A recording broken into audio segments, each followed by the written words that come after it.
Welcome. We're playing Alone in the Dark today. Hold on. I don't know why that image is so low res.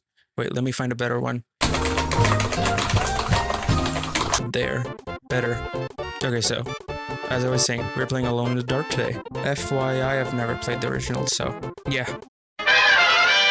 The show starts off with Edward Carnby, played by David Harbour, whom you might know from cinematic masterpieces like Violent Night, and Jodie Comer, played by Emily Hartwood, played by Jodie Comer, who you might know from the Sigma edits of Peaky Blinders.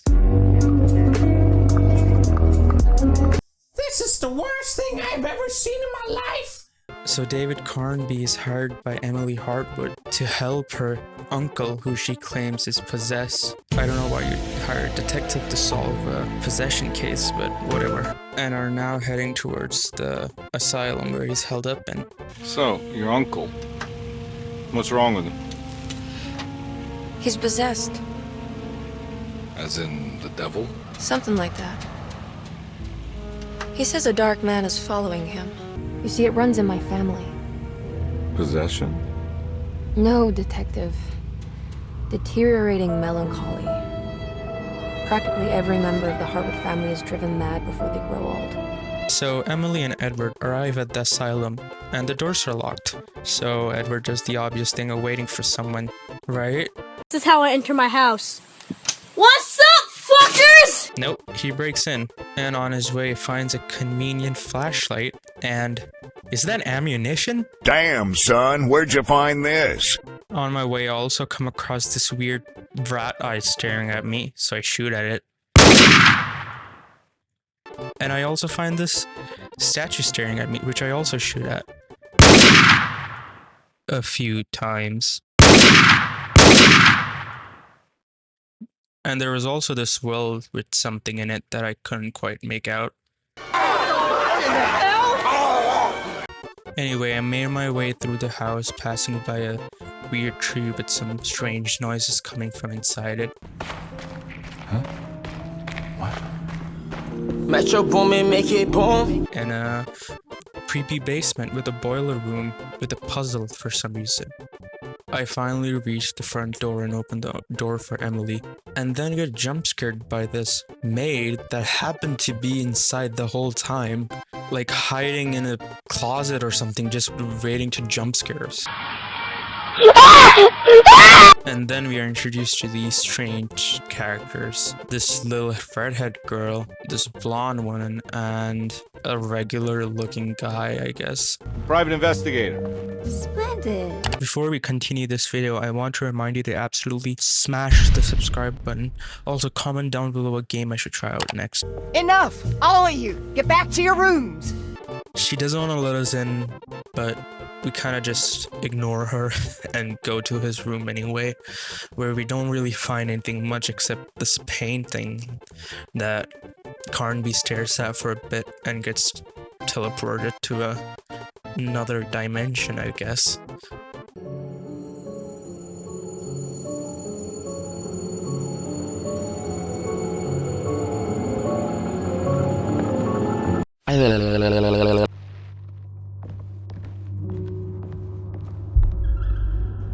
Miss Hartwood.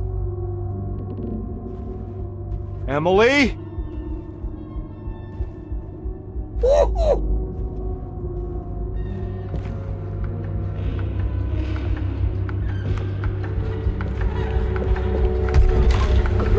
What the hell is going on? Where am I?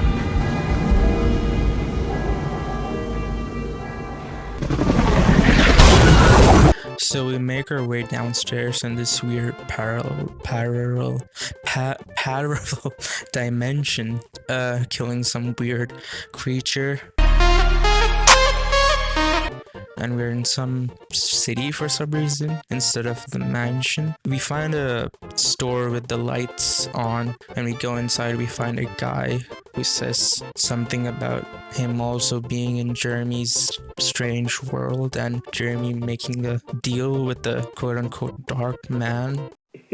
Kind of racist if you asked me. Anyway, he sends us to get something from a voodoo grandma or something. I honestly am not sure what he said. She's sure getting her money's back in my bank, Jeremy. Boring! So we go on our way trying to find this place he talked about while fighting a few monsters by boinking them with a pipe. Oh fuck, I can't believe you've done this.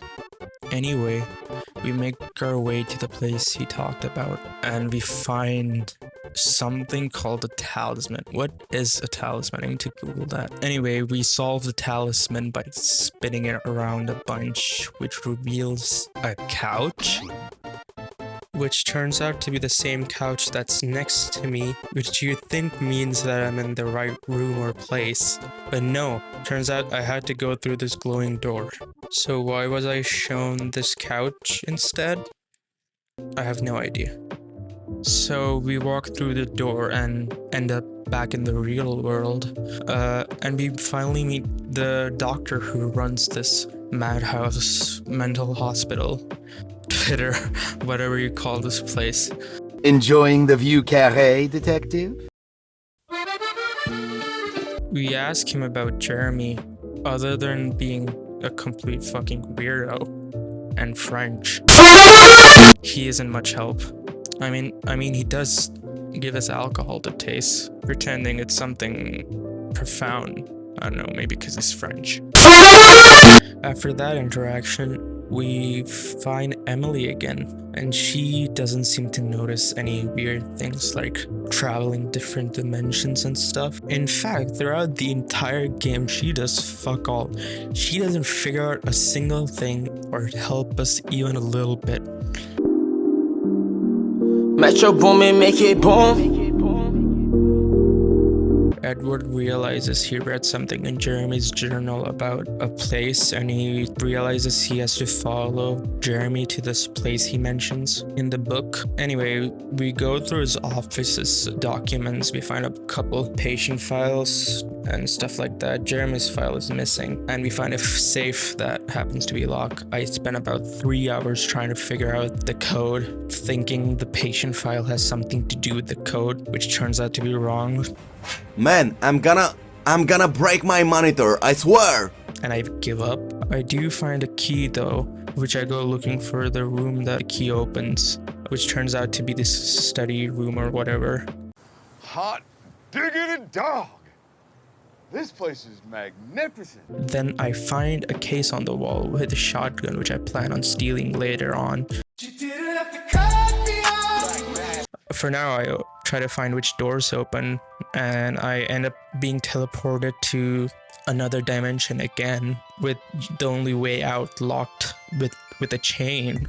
And the room seems to be filled with some kind of black liquid on the floor. But no worries, there are conveniently placed bolt cutters with the conveniently glowing window on fire directing you towards the bolt cutters. Holy Jesus. What is that? What the f is that? Then Edward walks back like he just shit his pants and cuts open the bolts, which teleports him back to the real world. Unfortunately, I couldn't steal the shotgun, but I'm coming back for you, shotgun. I'm coming back for you. Oh! Ew! Dude! What the fuck? Then we go outside and solve this little puzzle with the chain cutters and a pipe, and we find a mummified cat and a broken plate. Then I remember about the boiler room puzzle with the broken plates that were missing, so I go down to the boiler room, but turns out it wasn't the same one for the boiler room plates, and I found a bunch of papers down there which I should probably read, which I don't. Then as I'm going out, I go by the kitchen and the maid kicks me out, threatening me with a knife. And she's just like, Hey, get the fuck out of here. Having no idea where the plate was supposed to go, I go on a hunt to find where I was supposed to put the piece, which takes a while.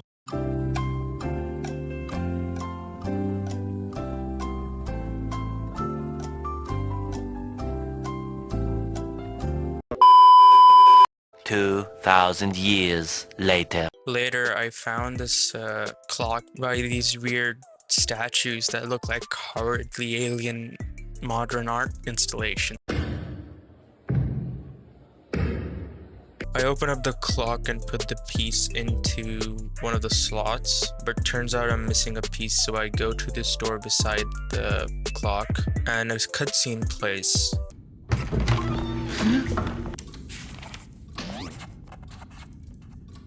Which somehow skips automatically, so I have no idea what the cutscene says. So yeah. Also, while looking for this stock image, I found this weird stock image that I want to share with you guys, so we're gonna stare at it for a few seconds. Then I go around a bunch of rooms trying to find something with no real luck of finding anything, but I do come across this room with some kind of weird picture puzzle, which I spent a lot of time trying to solve.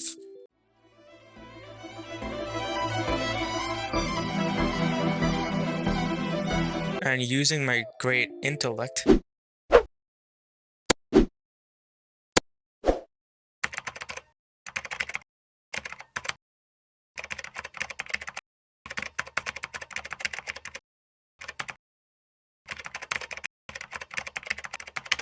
I solve the puzzle, collect the last piece of the clock puzzle inside, and get teleported to another dimension temporarily with some weird worms sticking out of the floor. I ignore them and go out of the corridor, which ends me back in the real world. I finish off the clock puzzle, which leads me to a door, which leads me to another dimension again, which we don't have time for anymore.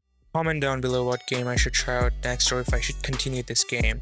Subscribe, hit the bell icon, whatever, you know what I mean. Metro booming, make it boom.